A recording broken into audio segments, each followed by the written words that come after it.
Hi, this is Nicole Rivera, and you're listening to the Stop Writing Alone podcast. I, like many of you listening, I imagine, here on the Stop Writing Alone podcast, have been blessed to live through a number of new technology births. In my lifetime, I've seen so many new things come out that have just sort of changed the way the world works. And every time something like this happens, the conversations sort of go in the same direction. There's a split between whether or not this new thing, this newfangled thing, is going to launch us as humans to the next level, or if it will lead to our utter destruction. And so here we are again at the advent of this whole new AI, artificial intelligence, in our world here in Stop Writing Alone. The writing AI that we are seeing coming out of technologies such as ChatGPT or Jasper, or Bing now has their own version. Like, everybody's getting into the writing AI of it all. And I will be honest with you, my initial introduction to it was in a way that was... this conversation wasn't happening. I was just rolling with it. It wasn't necessarily something that was relevant to what I was doing, but I saw that it could be maybe fun. I'm not sure, However, as of late, and what prompted me to have this episode on the podcast, I have been noticing the conversations go that age-old way of the AI is going to destroy all of our need. No one's going to need writers anymore. We're not going to get jobs anymore. The AI is going to write all the fiction. No one will find my fiction now because the slush piles are going to be overwhelmed by the AI submissions. And I don't want to dismiss any of these conversations, but they're hella familiar to me. So as soon as I saw a conversation about this in a Facebook group, it wasn't Stop Writing Alone, but it was another writing Facebook group that I'm a part of, I was immediately thrust back into my teaching days and back into my classroom and down memory lane, because a similar type of thing happened when somewhere in the early 2000s, the calculator in the classroom conversation shifted not from should we or shouldn't we. All of a sudden in New York State, we were required to permit and have calculators in the classroom, on exams, everywhere. And we had to start teaching how to use a calculator. The calculator was now a thing that was required to be in all math classrooms. And the conversation, as you can imagine, shifted immediately to, well, what's the point of teaching math then if we can just hand out calculators that can do everything for all the students? And I totally understood where people were coming from, because in my first year of teaching, it was a different world. In my first year of teaching back in 1998, there were no calculators, and I was teaching a freshman class. It was like pre-algebra. It was one of the lower level classes that we had, and I had a student who was struggling, and all of a sudden this other person from somewhere in the building came to me and said, this kid is supposed to have a calculator. And I said, what the heck are you talking about? Oh, he has an IEP. And again, brand new teacher, so I didn't know what it was, but an IEP is an individualized education plan. And that is when a student gets special services in school. Basically, every single year, they write out a plan and say, these are the accommodations that a student needs to succeed. And so, long story short, Daniel had on his IEP plan that he was required to have a calculator anytime math was involved in anything. And as a first year teacher and a person who really didn't have calculators throughout her whole education, I was like, what the heck is this? It's the law, I guess, but what?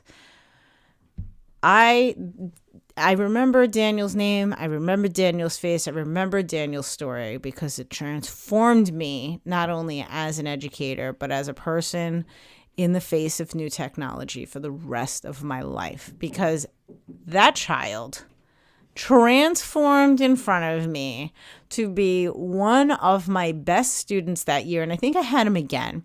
For some reason in my brain, I see him and I have number 97. It was either that he got a 97 on like the next test, or I may have even given him a 97 on his report card, because this kid became the best kid in my class, not because the calculator was giving him all the answers. My questions weren't framed that way, but he was able to engage in conversation in the classroom. He was able to like get up in front of the room and explain things to other kids that didn't get it. He just was able to dive in and understand everything on a much deeper level, because this tiny little tool was able to remove some of the little obstacles that were just always going to be in his way. And it's just like, it was complete nonsense. I mean, we use these types of technological tools all the time: autocorrect, Grammarly, all different things in our writing world. And so that was a life-changing experience for me. And so when I am now faced with something like ChatGPT, and I see people saying, are we never going to write again? Is this going to change everything? I'm wondering, is it going to change everything, but for the better? Is ChatGPT and AI our friend or as our foe as writers?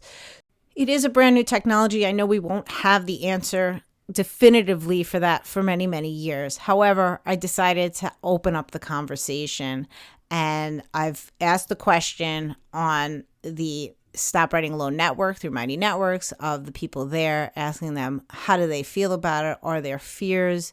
Are they excited?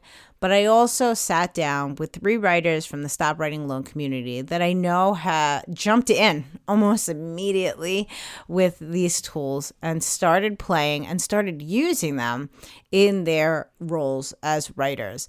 So today I have with me Heather Huffman, who you'll remember from Sprinkled Inspiration, which is a Substack where you can subscribe to get writing prompts every single day of the week to inspire you throughout the year. Just sprinkling it all over. And I also have Jackie Dana from the Story Cauldron Substack, and also the creator behind Fictionistas Substack, which is a community for writers who share their fiction on Substack. And I have Susie Taylor with us, longtime Stop Writing Alone community member, who has been working on the web as a freelance writer, helping other businesses and communities out to get their word out. And she is showing up now every week on her Facebook to help us learn how to show up on the web as writers, how to help people do their writing on web, how to help ourselves do our own writing on the web. So I will have links for everybody's stuff in the show notes. You can click on that while you're listening. But I wanted to have these 3 ladies talk to us a bit about their experiences with the AI, how it's helped them, what are some of the pitfalls that they may see, where do they fall on this, is it our friend, is it our foe? This is it. This is the big conversation. You've been hearing about it everywhere. Let's hear about it from some people in the writing community that have rolled up their sleeves, jumped in, and started using it. So here we go. Let's find out about AI, friend or foe. So I want to thank you all for coming today, because I have been around the internet, as one does, and as we are seeing the birth of all of this new and potentially exciting AI come around, I'm finding a lot of people are not excited. They're more fearful. And I wanted to have this discussion about whether or not AI is our friend or foe.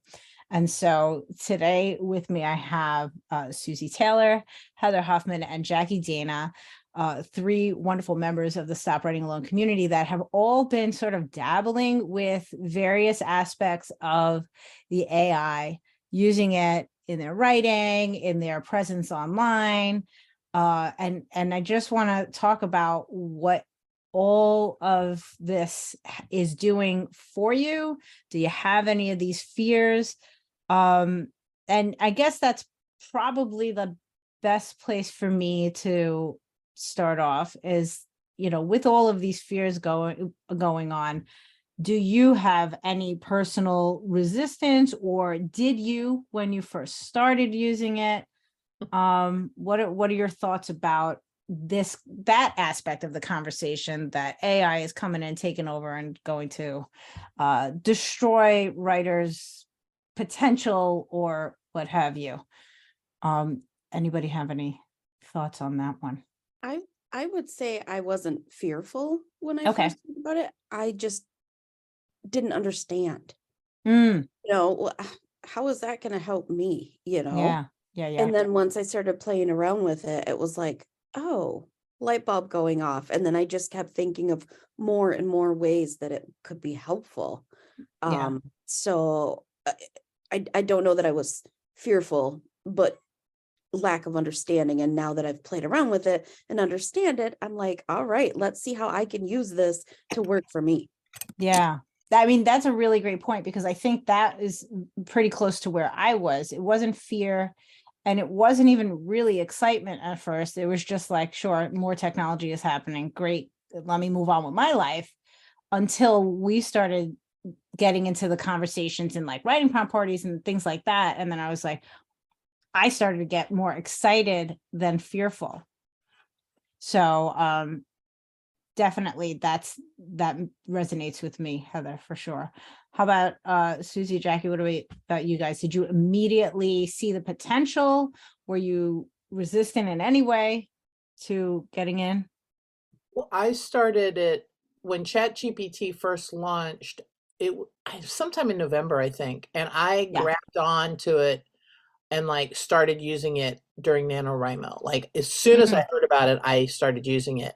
And I had no idea what to expect because at that point, the media hadn't really discovered it. Like there was a little bit of mention on the tech blogs, which I guess is where I heard about it, but nobody really knew anything about it back in November. And so I just jumped in and started playing with it, um, and just threw at things just to see what it could do and what it couldn't do.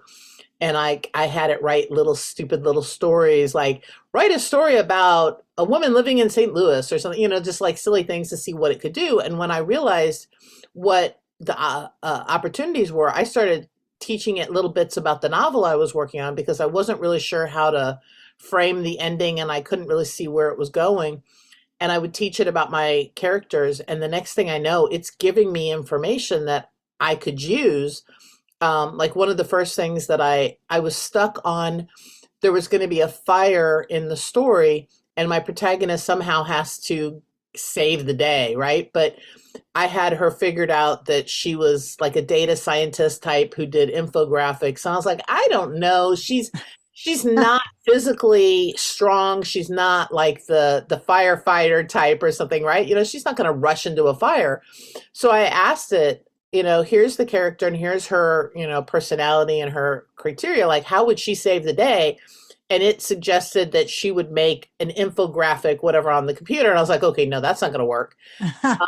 And so I think I pressed it a little bit, but then it dawned on me that my story was in this, in the winter and there was snow and she could draw a map of like, okay, you go here, you go here. And I was like, Oh, so like the brilliant. infographic sort of idea planted a seed for you. Right. Oh, okay. So Yeah. I was throwing different things at it like that. And then it's sort of because as you use it in a session, it remembers your previous content. So I taught it things about my novel. And then I said, tell me the story again, or tell me the whole story, like a summary of the story, and then tell it to me again in different genres. Like tell it to me again as a gothic romance. Tell it Yeah. to me Yeah. again from a different perspective. Like tell it to me from the perspective of the antagonist and things like that. And by playing with it and just throwing things at it, I was able to see kind of how my story, the shape of it Hmm. and kind of the major beats and how like the kind of the through point. And so it wasn't writing the story for me, but it was helping me visualize the entire story before I had even finished it so that I could, kind of see my way to the end. And It's that's really really interesting like, because it's one of the great powers that we talk about not writing alone is just being able to talk about our stories and right. brainstorm and popcorn off one another. And it's you kind of took that process and made it like virtual, like instead of, you know, calling one of us up and saying, I'm stuck on this, you have any ideas or what have you, telling us, now tell me the story again in Gothic romance. Like, Jackie, what? Right, exactly. I mean, Jackie, what do you want me to do? it's the kind of conversation you would have with a friend or a writing partner or something, but much quicker. And it could remember most of the data. Like it sometimes would forget or it would, you know, get a little off track. But by and large, it would remember everything I told it. So, like, here's the story. Tell it to me again. Tell it to me again. Tell it to me again. And it Yeah. remembered. And And it would, Jackie, I you just know, have extrapolate. a quick question for you. When you were reading about it on the tech blogs and all of this, did any of those places mention using it for fiction? Because that was also a real surprise for me, because when I did initially hear about it, part of the reason that I was able to sort of shirk it off and move on with my life is because I felt like it very much wasn't for me and what I was doing. Like, it's not for fiction writing. Was that just something you were like, I'm going to play? Yep. Or, yeah. Okay. When I was a kid, you guys might remember, I think we're all in the more or less same age. There used to be these books that you could get printed that would have your name and then it would basically put you in the story and you know. And so I I got was one with Old initially King thinking Cole. like that, like here's a story about me or here's a story about, you know, whoever. And I was just playing with it and that's, you know, I was just like, how far can I push it? And so I had not read anything about it being used for fiction. Okay. And now that everybody's writing about it, there's a lot of writers, there's a lot of authors who are very resistant because like one of my author friends was like, you know, Amazon's just going to be full of books written by AI. Yes, that's It's what already yeah. starting to creep into calls for submissions and things like that. And yes, people can potentially use it to write an entire book. It would be tedious because you're not going to get, you know, 50,000 words all at once or whatever, but you could do it.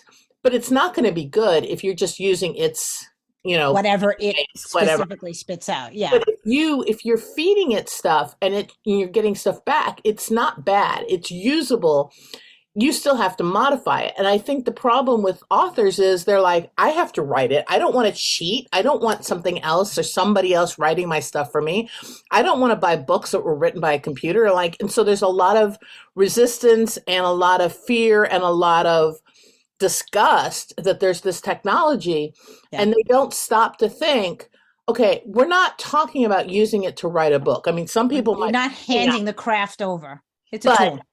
it's a tool. It's like how many of these authors that are freaking out are using Grammarly or Pro Writing Aid or some other AI tools for words, you know, for spell check or for suggesting different phrasing or for proofreading. Yeah. This is just, you know, The another next level. tool that Yeah. you can use as much or as little as you want. But if you do have stories that you're working on and you don't have somebody like a spouse or a best friend or a writing partner to turn to, this can be a really great way to get out of when you're stuck. Or I've found that writing freelance articles, just turning to it like, you know, giving me an outline, giving me something that I can put into my Google Doc. Yeah. I'm like, okay, now I want to come back to that, but I want to talk just to that Susie that too. idea of Yeah. you know using it in ways to help you.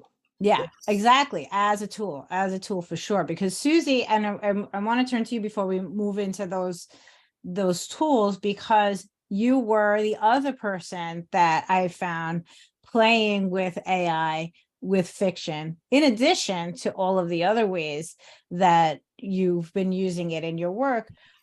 But with that initial question and that initial introduction, how were you introduced to AI, and was there any sort of initial resistance to it, or were you also ready to play immediately? I think I was ready to play. Mm. I was actually introduced to it by another writer in Australia Right. who was talking about. And for me, I started out with Jasper AI. It started out as Jarvis, and then it switched to Jasper. And what I found was that my biggest my biggest issue with my work is facing this empty screen. Okay, so I've got to write web pages for such and such a business. There you go. There's an empty screen. What do I do? Normally Right. I'd Google. Normally Yes. I would go Google something, which is AI. Yeah. But it Yes. would take me hours to go through and do the research and figure out, okay, so where can I go to get this information? I could go to Jasper and I could tell it, write an article about the reasons you would want to buy LoJack for your car, Mm. and then put in 3 keywords that I would want it to use in the article, and it spits me out something. Now, I'm not going to use that word for word Right. because first of all, it's probably not all that great. And I have to make sure that there's no errors in it, because that's another thing is Mm-hmm. there sometimes AI, to make a great story, makes things up. Right. Right. Right. So you have to fix it. But then what it does for me is it's like, oh, okay, I can start this way, or these are the points I can make. Yes. It gives me a starting place. Yeah. That, Yeah. and for me, that makes me a better and a faster writer. Yeah. I love that you mentioned this idea that you were using Google before, and how many people are using Google for this. And it's just a different way of sort of searching for the path to an answer. When you said that, for some reason, it just like, I had this vision of like, yeah, it's the difference between like walking into a library and just like, I'm looking for this particular book, and walking around and spending hours, like, I don't know what shelf it's on or what have you. And then like ancient tech saying, I will go to the card catalog and find it, and then I'll know where to go. Right. This is really, it is at its barest sense a tool. This is again one of those conversations that once I saw people like complaining and fear mongering, like Jackie, you touched on the conversation of writers talking about like the fiction coming into Amazon. I saw, one person put up a whole chat in a writing group about like, they're never going to find our fiction now because there's going to be so many submissions of AI. This is the end of writing as we know. And I was like, wow, okay, we've hit a brand new extreme here. And it caught me off guard, because I started to see this conversation after we had been playing with it. And just for listeners' sake, one of the things that we started doing pretty early on, probably in November, Jackie, when you were playing with it during NaNoWriMo, is that when we had our writing prompt parties, Jackie would put the prompt into ChatGPT, Susie would put the prompt into Jasper, and we would get 2 extra stories on the prompt, which were hilarious. And as I think Susie mentioned, they weren't like perfect, I think that's part of it too. When I see people fear mongering and really fearful about it, I'm just like, but have you read the fiction that comes out? Because it's not ready to be published on any stretch. So do you think that wave of fiction coming in is a threat in any way? Yeah, I have a friend, the author friend, who was like bemoaning, Amazon's going to be full of this stuff. And my immediate response was, Amazon is already full of garbage. Anybody who can put words together can publish a book on Amazon, and people are stealing things and republishing them. And I mean, there's just all kinds of shenanigans on Amazon already. Right. You don't go on Amazon and search for a book about witchcraft or a book about fairies or a book, self-help, and just find things and buy them generally, just like, Mhm. "Ooh, that sounds good." You read the reviews, you might see references on blogs or from a friend. You're not going in and just buying things blindly. I mean, at least smart people aren't. I mean, I suppose some people do it, but you're thinking about it. And if, I But see a even novel, to that point, for somebody that's going to do that, if they get burned by a poorly written book, like who's to that's blame in on that them. situation? Yeah. Right. Yeah. So So there's this thing called marketing, and as human beings, we can market ourselves. AI can't market itself. Yeah. Right. Right. Good point. Well, Yeah. but even so, like, okay, so I write a novel using AI. I could market it, but getting people to write good reviews and doing all the work, it's like, do you really want to do all this work to sell a book that's garbage? That you're And not I proud think of. there's Yeah. enough stuff out there that most people are savvy enough, whether you're buying a book or you're buying a toaster, to do the due diligence now, because you have to get around that garbage. And so, if there's 1 million books by the end of the year that are written by AI on Amazon, that's still not gonna, I'm still gonna buy the same books that I've always bought. Like Right. yesterday, I saw a book that sounded interesting, and it was like exactly what I was interested in. I went and looked at it. The reviews were pretty poor. So I was like, yeah, I'll pass. Right. And that was Right. written by a real person. So I really think that it's, if Amazon's flooded, then Amazon's flooded, and that's Amazon's problem. If, calls for submissions are flooded, that's a different problem. And like Clark's World magazine, which is one of the big sci-fi markets, for paid fiction, they had to close their submissions because they were getting so many, and the suspicion at least was that they were all AI written stories. So, markets like that are going to have to change, but I would submit that they already have been struggling with submissions, Mm. and they need to find a better way to go through slush piles. They need to have a better way of determining, what's worth reading. If you get 5,000 submissions and you have a staff of 5, Right. there's only so much you can do. AI may actually be a solution for them to go through those Yeah. submissions, or they may have to come up with some other way to winnow out the pieces that aren't going to be a good fit for them. Yeah, I mean, definitely we're going to see the industry is going to have to find its path through. But in the interim, would you have any thoughts or advice for the writer who's waiting for that to happen? Do you think that's like, wait it out, or just keep submitting, or like what, it's not, when it comes to that whole, the industry has to figure it out. That's not necessarily on us. It's more on us to either continue writing, give up because AI has won, like, so. I would say keep submitting, because in my experience with what I've thrown into ChatGPT and gotten stories back, there's not really any scenery description. There's no heart, no emotion, and no meat to the story itself. It reads more like an article than a story. Yeah. Because you have to put your own self into that. You've got to put you into that story to make it your own. And if people aren't doing that, it's going to be very easily recognizable that it's AI. Right. And you're going to stand out amongst those submissions because your stuff is going to be real. Yeah. And you know what? I think embedded in there, you even had another kind of a bit of advice. Go into the ChatGPT, write in your story idea, see what it gives you back, and you will go right back to the page and say, all right, I'm ready to go. I'm ready to go. Because as Jackie mentioned in her, playing with it to get ideas, it throws ideas at you for sure. But like you're saying, Heather, it doesn't have the meat and the soul that you can potentially give it. I mean, this is what we talk about anyway, when we talk about writing in general. No one can write your story the way you can, and that goes for other writers, and it especially goes for AI. No matter how much it keeps getting better and more intelligent, or whatever we want to call it. But And go ahead, Susie. On the content side of things, this content for websites, Mm.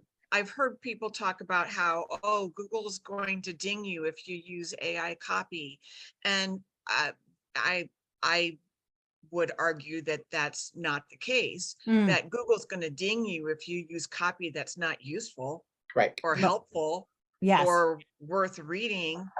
But Yeah. if the copy that you put on your website is helpful and informative and educational, and then You've nailed it. Google's Yeah. going to say good. Right. Yeah, that's everybody come look at this. I think the very interesting thing about the Google algorithm is that whatever it is, it's got its algorithm, but it is based in some sense, right? And that it's there to get people to the stuff that they want. Because if they don't do that, no one's going to use them anymore. So it's still those basic tenets of serving your audience remain true throughout. Yeah. And that's the whole the point. tools, Oh, sorry, sorry. Susan. I was going to say the whole point of using the AI is to help you as a writer to get things done faster, to get things done more thoroughly, to come up with ideas maybe you didn't have. It Right. can create outlines. It can give you a starting point. It can summarize. Like I ran into this really long article that I knew was going to be useful for something I was working on, but I didn't want to read through all of it. So I just had it summarize it. And then I was like, okay, and I can use these few bits. Like it can cut a lot of the time down, but you still have to write the quality work. And Right. the beauty of it is it's not doing your work for you, it's helping you be more efficient in your time. It's just like using a word processor rather than a typewriter. You know, it makes it faster, it's easier to edit. Does that mean Mhm. you're cheating if you're not handwriting? Right, you know, it's Right. Yeah. not. Well, and I guess that is one of my questions too, kind of in that ballpark of like, what has opened up for you? Because some of you are using it for fiction, some of you are using it for freelancing, some are using it for social media. How has now putting it into action opened up your time or your creativity or your ability to show up? Is there have you noticed a change since putting it into action? Well, Absolutely.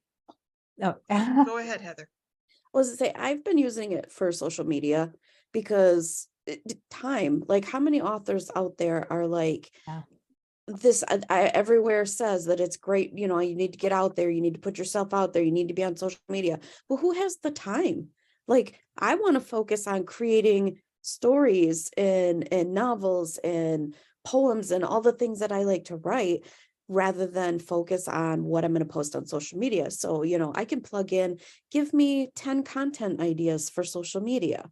And Mhm. if one of the ideas is amazing, I can even have it like, okay, break this down into 5 different posts.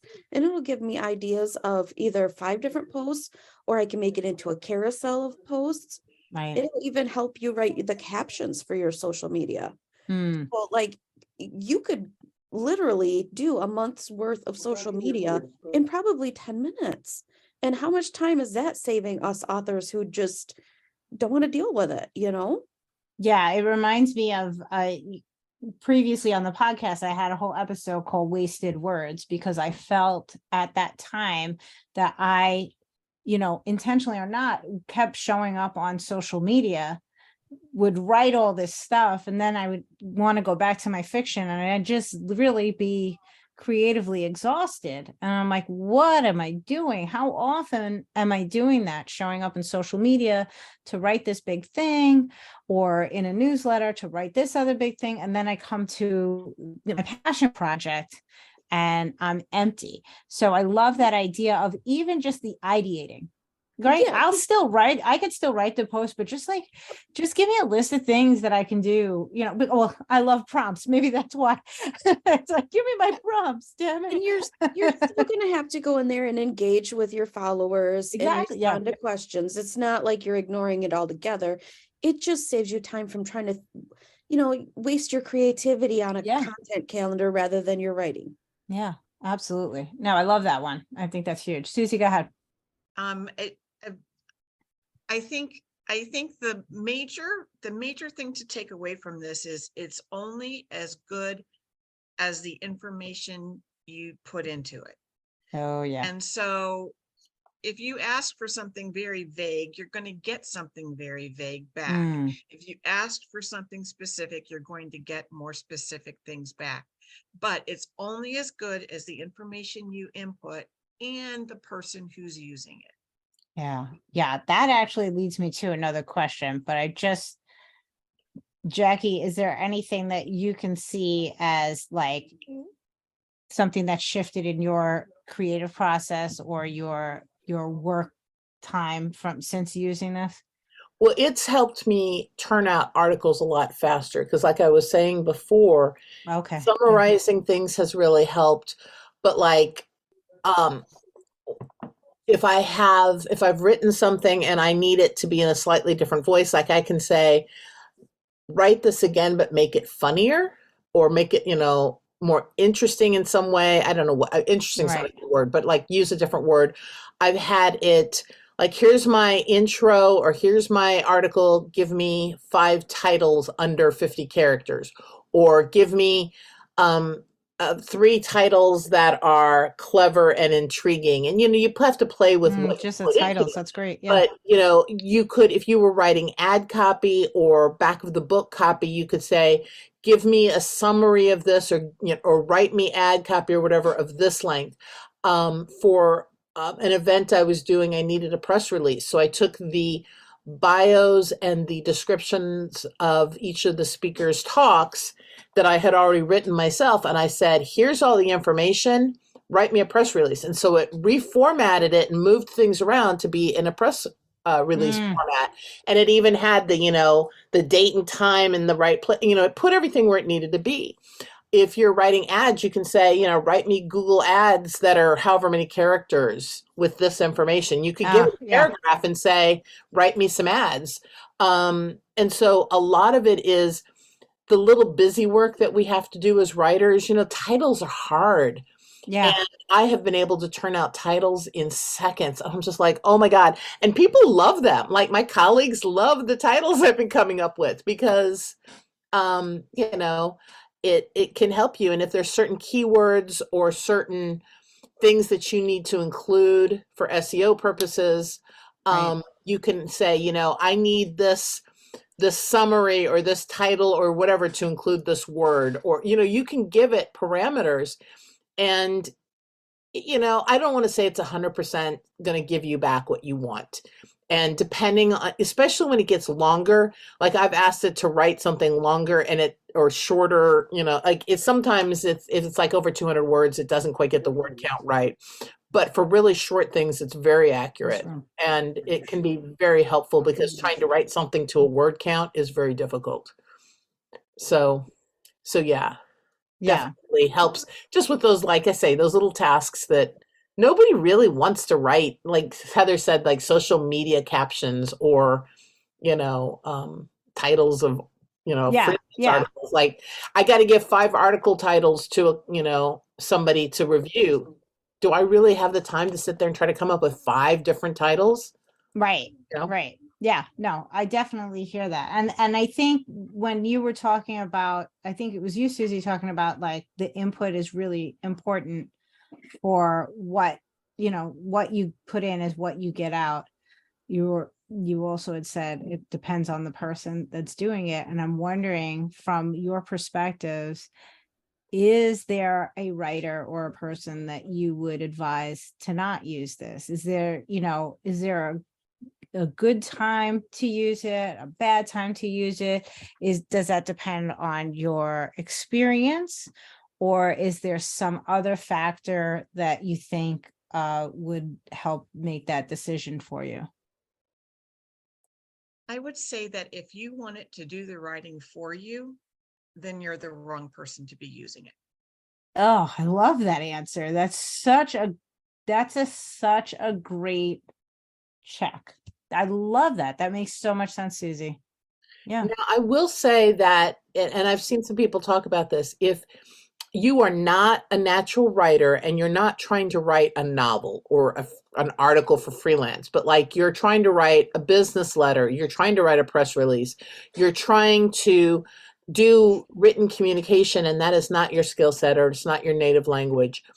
ChatGPT can take a lot of the stress out of that kind of communication. Mm. So, if you're, I can think of a lot of people who just can't really, a press release would take them hours. Right.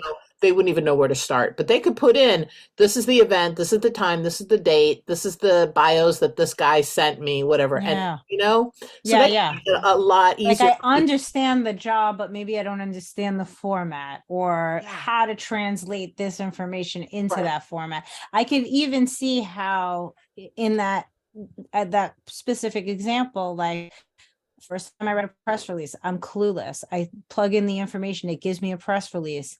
I see it and I'm starting to learn just like the AI. Like, oh, okay. So the date would go here. And this is the way I might want to word things. You do that a couple of times, you're actually starting to pick up stuff too. So that could be helpful.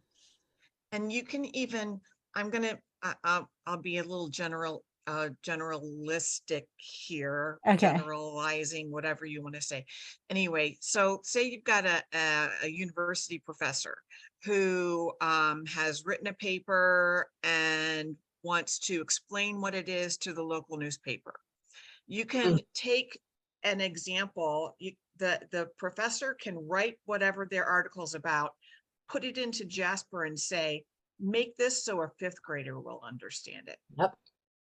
Oh, that's wonderful too, right? Because now because that is a completely different skill set. And going back to like what Heather was talking about like not wanting to waste creative energy in spaces that don't serve us.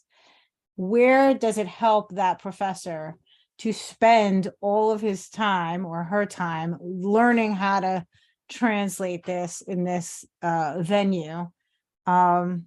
When, because it's kind of one of those things you might outsource anyway, right? You'd say, I need somebody else to do this for me so I can go on to my next research project and put my energy where it belongs. So it can also, I like that suggestion too. Go ahead, Jackie. Even using what's in its database, if it's something basic, like I had it just to play with it. I was like, describe a bicycle to me as if I've never seen one. Or I maybe even said, describe a bicycle to somebody who's blind, right? And you can have it take general information, or you could, like Susie said, you could give it input and have it. I had it write a description of something like a bicycle for a child, have it, write it again to somebody that's super technical, and it will change the language and how it presents that information. So if, for example, if you have a kid and they're asking you, how does electricity work? And you're like, I have no idea. I don't know how to explain this. You could say ChatGPT, you could say, explain in 500 words how electricity works to somebody who's 6, right? It makes this is how we use our Alexa devices here. My son comes to me with questions and we're like, all right, ask Alexa, let's see if that. But Alexa can't answer a lot of things. And she won't, I can't say, tell me as if I'm a 5-year-old, but I'm just saying that idea of reaching out to get those answers is already starting to happen.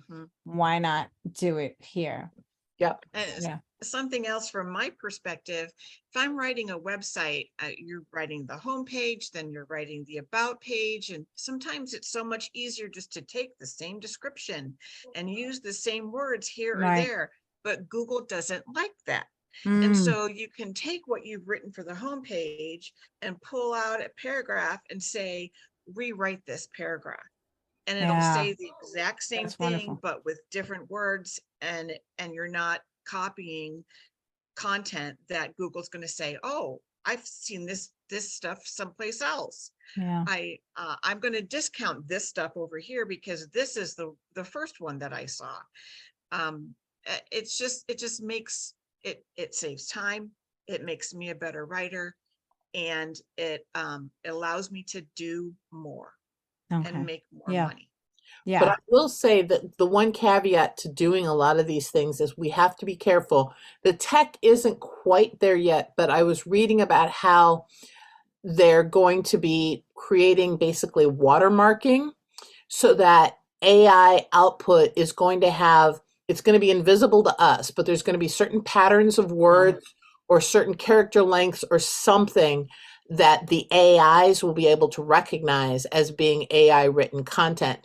So it's a good idea if you're doing it and you're say maybe just saying, here's all my information, revise it in some way or rewrite it shorter or something like that, that you still go in and you get into the habit of checking all the data. So even if you're like, here's 3 articles, summarize them and give me 100 words, double checking that the data that it gives you back is what you get, like the dates or the whatever are correct, but then also revise it. Even if it sounds good to you, still do a little bit of rewriting, clean it up, because eventually the checkers are going to catch it, Google's going to catch it, and wherever you might get penalized, it's going to get caught. So if you're Yeah. a bit lazy or you become complacent, because it's very easy to become complacent using it, that you just sort of build into your routine that no matter what I get, I always review it and I always revise it. Even if it's just, titles and ad copy, that you Yeah. don't just take it, verbatim. Yeah, and I'll And say for anybody listening, it's like, even if that technology is not here right in this moment, you want to start that practice Right. now, because I've had the experience on YouTube where I was using a song that I had the rights to. I had purchased the rights to as the intro of my video. And in the beginning of the year that I started using it, I used it every single week. There were no problems. It was just constant, I own the rights. We were good. And then somewhere in the middle of the year, YouTube started a new practice that they were going to copyright check every single time I used the song. So on a weekly basis, I had to pull out the documentation that I own the rights. I had to send it in. I had to defend myself. So when it comes to these types of things, we are in an ever-changing world. You have to just be ready that will be coming. Like we said, it's not really our job necessarily to imagine how the industry will deal with it, but to prepare for those types of the ways that they're going to deal with it, just be on guard. So thank you for that, Jackie, because that's a really great point. Especially with the fever pitch that this conversation has turned into in the last month or so, that there are going to be changes, there's going to be safeguards, or there's just going to be different rules going into place. So you want to be as vigilant as possible. and you need to do plagiarism checks. Yeah. I think what this reminds me of is this whole idea that as the internet started, we all just sort of accepted everything that we saw, and then all of a sudden we got into like this strange news and what was real and what wasn't. And it's like, wait, we have to learn to fact check. That's a really important thing. I think we're just seeing that again here. It's AI. It's a toddler AI. It's not fully formed yet. You have to fact check the things that are coming out of there. Susie, I remember you saying early on with Jasper that a lot of times the statistics were coming in like not necessarily accurate or made up. So you always had to double check if a stat came through. And something else to think about is that these AI tools were developed at a specific time. So if for Jasper and as an example, Jasper doesn't know about the pandemic. Jasper has no idea that How interesting that Sidney Poitier is dead. Right. But when you put in information, Jasper will go out and Jasper knows about coronaviruses. Jasper knows that this is how they are transmitted. This is how it works. But so if there's something that you're asking about, what was the score of the 2023 Super Bowl game? Jasper, ChatGPT, PepperType, Writer, they don't know. And they'll make it up. And they'll make it up. That's the trick. It will give you an answer. It won't be the right one. So no, not just fact check, but know your source, know the limitations of your source material. I mean, it goes back to basic research whenever you have to track down your primary source. Where is this all coming from? When it comes to these tools, know where the limits are, Well, and I think one of the things is I find that if you give it a general topic that's sort of general knowledge topic, like I wrote an article about gender equity, you can ask it to give me an article outline for an article on gender equity and in tech, which is what my article was. And it'll give you an outline. And that's useful. But then you got to go find your own stuff. If you just say, give me an article about gender equity, you don't know if it's accurate. But if you're giving, if like I found this article in this source and I'm using this data, then I know, even if I put it through ChatGPT, I know where that information came from, and I can check ChatGPT's output against what I put in, and I can verify it. What I'm afraid of is that people are going to just rely on whatever the training data is for these AIs and just generate, like, Susie says, it doesn't necessarily get right. One way we tested it is, if you ask it to tell you about yourself, like yes. Yeah. I did this the other day and it had a lot of my bio correct, but then it gave me two books that I had authored that I've never heard of. I don't know. Started to make stuff up. It was very tricky when Jackie read it to us because it began the whole thing sounded very authentic, but it began with facts that were absolutely true about Jackie. But then there were half truths, and then there was just some made up stuff. But if you did not know Jackie's full history, you could read this and fully feel as though it was a legitimate story, especially if you knew part of Jackie's story, because you would say, that is true. Oh my gosh, look at this. They know about Jackie. They're telling us everything about Jackie. And we did Me Too. Yep. And it was very close. I don't know if Heather and Susie heard mine, but it was like a lot of it was on point. It even knew that I had a history in education, but it said that I studied literacy in education rather than studying mathematics in education. So little things like that, right? That could be true and could make sense from the rest of the context of my story. Clearly AI was like, well, I know she did education and I know she went to grad school and she's doing this writing thing. So yeah, of course she studied literacy. And it's like, nope. Yeah.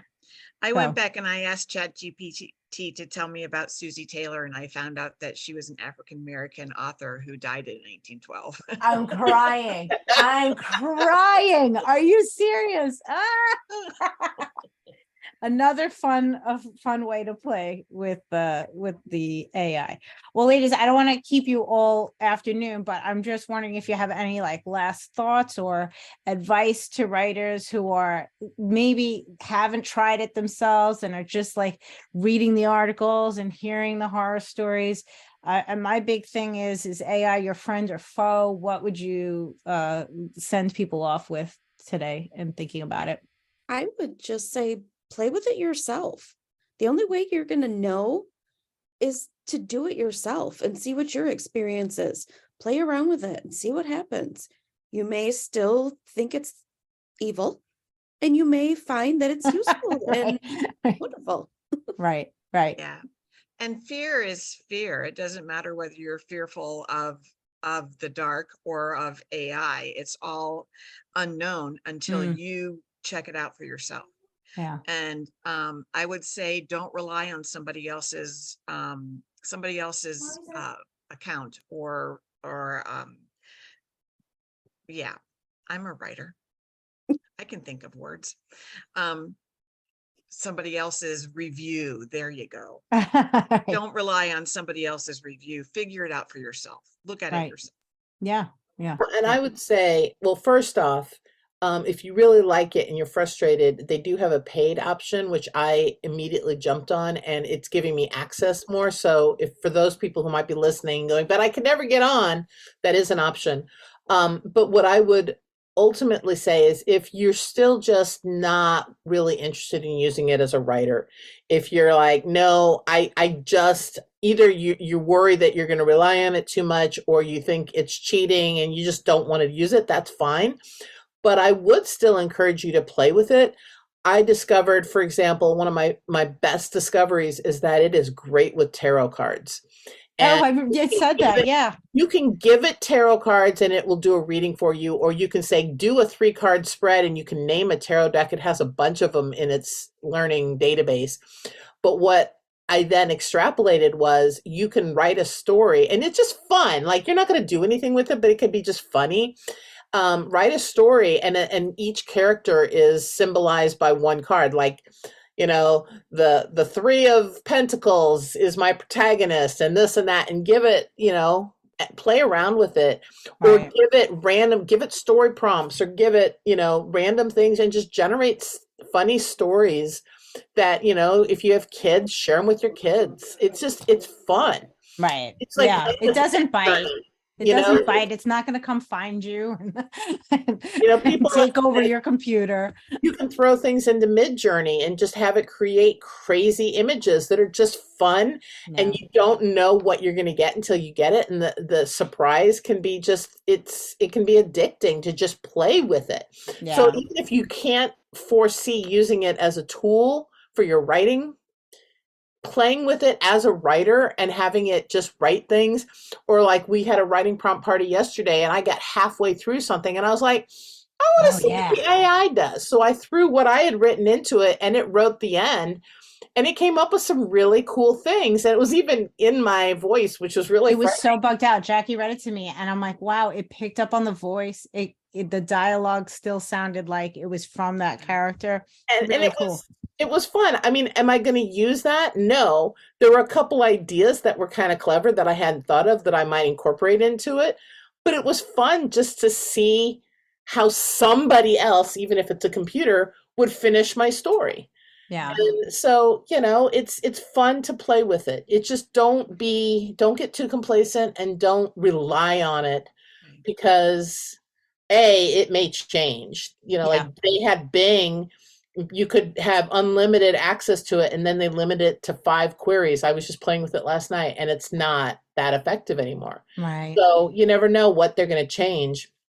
But also, you're a writer. You need to be, you need to keep writing, Yeah. not Yeah. be relying on something else. For Christmas this last year, I've got a couple of great nieces in Arizona. One is just turned 1, the other one is 3. And I put in several different topics or ideas and had ChatGPT write stories for me, Christmas related stories that included these 2 little girls in it. And I was able to send them a little pamphlet of So cute. 8 stories where they are in the story. Yeah. And it was just fun. It was That's just really it. I think that's what was so shocking to me about all of these really really, for lack of a better word, frightening conversations, because my introduction to the whole AI has been through this tone and sense of fun and play. And so I want to thank you all for doing that for me, because talking to Susie about the Christmas stories, and Jackie diving in through all of November, and Heather talking about getting so excited about the potential that was there. It was really hard for me to step in and understand where the heck all the fear was coming from. Okay. And so, Jackie, I know that you're working on lots of articles about the AI, and potentially even helping people out in their own journey in learning how to use AI. Where can people find you and read these articles? Well, I'm writing articles in a variety of places, but I'm hoping to put everything together on my Substack, which is Story Cauldron. So it's storycauldron.substack.com, which I've already explored some things about AI, and I plan to write some more articles about it there. I can also be found at jackiedana.com. Great. And Susie, where can everyone find you and follow you? my writing website is susietaylorwrites.com. And I am also just on Facebook. I started a Facebook Live every Monday where I just sort of talk for a few minutes about some aspect of writing for the web. And anyone has any questions or that they want me to cover, just look me up on Facebook.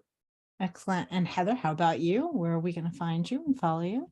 I'm mostly over on Instagram, and my writing page is author Heather L. Huffman.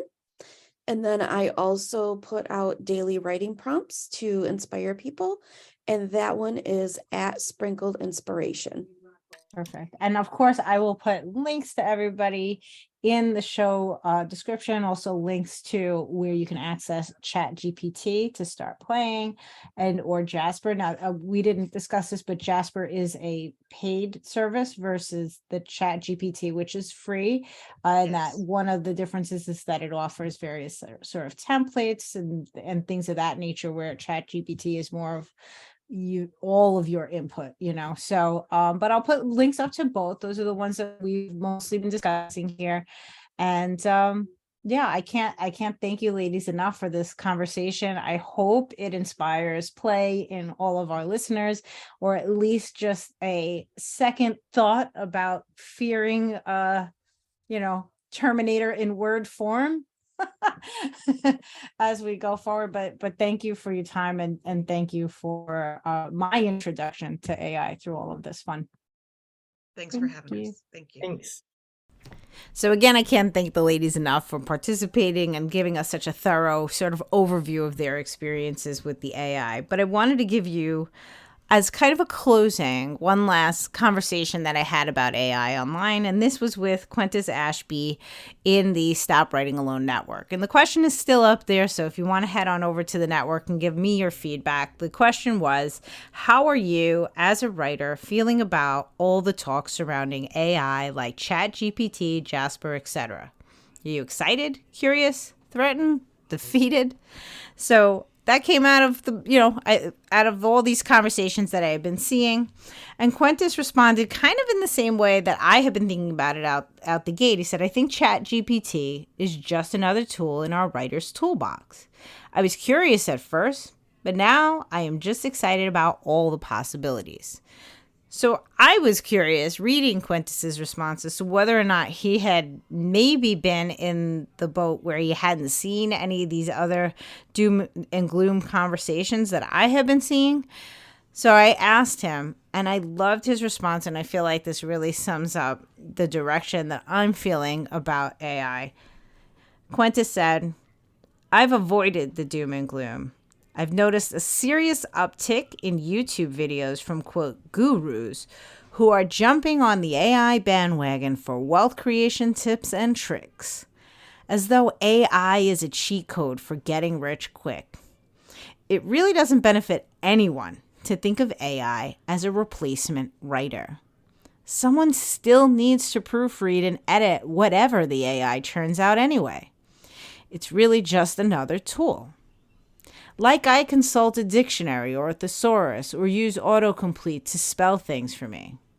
I will consult the AI if I want something summarized or outlined, or need a chat bot to talk to about brainstorming. It's nothing more than a useful tool. I am a slush pile reader for a magazine in Australia, and I haven't noticed a change in the stories I read and critique each week. I think the AI doesn't have a writerly voice. And if all the stories I read start sounding as though they were written by the same person, then I'm pretty sure that person must be Mr./Mrs. AI itself. So I wanted to share that response from Quintus with you guys in case our chat didn't give you any calm about the slush pile. Here's somebody who's reading for a publication and admitting, I may notice it, but when I do, I think I'll be able to see. But yeah, it's just a great conversation to have, I think, around all these technologies. As I said in the beginning, I'm fascinated every time our culture tips its toe into this, but particularly now as it affects our writing community. It's a great conversation to have about where you stand on this, where you may or may not use it, and think about the things like the ladies had said in our conversation, where you have to protect yourself and make sure that you are using this tool wisely. If you have any feedback or thoughts about the conversation and want to keep it going, please join us over at the Stop Writing Alone Network. The Link will be in the show notes for you. Otherwise, just come to one of the live events that we're hosting all month. The calendar is up for March over on stopwritingalone.substack.com. Oh, but I should mention, okay, so we have free events in Stop Writing Alone, and there are events that are for paid members only. The paid subscription for Stop Writing Alone is $5 per month or $50 for the year. It's a subscription. That's how Substacks work. This is the last month at that price. The cool thing about Substack, though, is that if you subscribe now, you will be sort of grandfathered into that price. You will always pay that price no matter how I change it. So everybody that is subscribed at $5 a month stays $5 a month as long as they don't cancel their subscription. But next month, the price is going up. It just has to because I have to pay for all of the things for all of the live events. So just wanted to remind you that if you've been sort of on the fence and you weren't sure, this is a really, really great time to start the subscription. I will send out an email before I make the change just to give everybody that one last shot. But by April, we will be going up in price, and it is going to be a dramatic jump in price because this was, I wanted to truly appreciate everybody that was in on the experiment with me with Substack. I knew that I was going to make a lot of mistakes in my first year, so I did the lowest price possible. That is laughable for all of the things that have been offered. But that is a huge thank you to everybody that has signed up in the first year and been my support system for learning Substack and learning all the ways that I could use it to connect with community. So I still appreciate anyone that comes in the last moments because it's all just wonderful support. That's stopwritingalone.substack.com. And when you subscribe, you can select a free subscription, but that's also where it gives you the choice to do whichever way you want to subscribe if you want to upgrade to paid.